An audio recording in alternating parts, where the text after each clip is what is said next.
BNP 2023 সালের 28 October কেন সমাবেশ সফল করতে পারল না?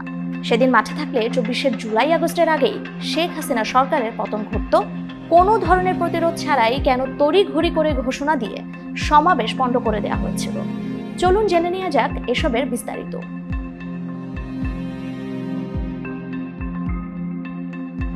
জুলাই গণঅভ্যুত্থানের পর বারবার উপরের প্রশ্নবাণে জর্জরিত হয়েছে বিএনপি।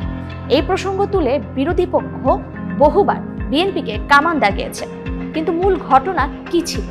বিএনপি সূত্র জানিয়েছে, দলটির নেতাদের কাছে খবর ছিল বিএনপির আন্দোলন দমন করার জন্য তুরস্ক থেকে 20 লাখ গোলাবারুদ কিনে মজুত করেছিল পুলিশ। বিএনপির সমাবেশে হত্যাযোগ্য করার পরিকল্পনা ছিল সরকারের। শেখ হাসিনার মতো কর্মীদেরকে বিপদে ফেলে পালিয়ে যাওয়ার মানসিকতা বিএনপির ছিল না। সেজন্য কর্মীদের নিরাপদ রাখতে সেদিনের সমাবেশ দ্রুত বন্ধ করা হয়েছিল। তবে বিএনপিকে দমাতে সে সময়কার কেনা গোলাবারুদ দিয়েই পরে জুলাই আগস্টে গণহত্যা চালিয়েছিল শেখ হাসিনার সরকার। সংবাদ মাধ্যমের প্রতিবেদনে জানা যায়, দ্বাদশ জাতীয় সংসদ নির্বাচনের আগে বিএনপি জামায়াতের সরকার বিরোধী আন্দোলন দমাতে তুরস্ক থেকে 20 লাখ গোলাবারুদ আমদানি করেছিল আওয়ামী লীগ সরকার।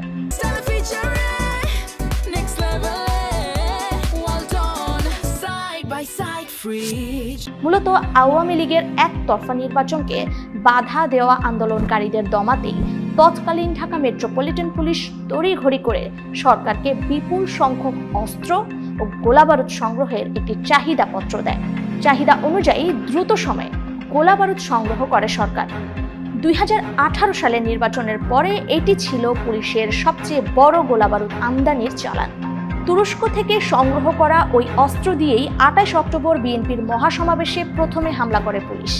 আমদানি করা গুলি, tear shell, rubber bullet, sound grenade, hand grenade ও ভারী বল কার্তুজ বুলেটে সেদিন বিএনপি ও অঙ্গ সংগঠনের বিপুল সংখ্যক নেতাকর্মী হতাহত হন।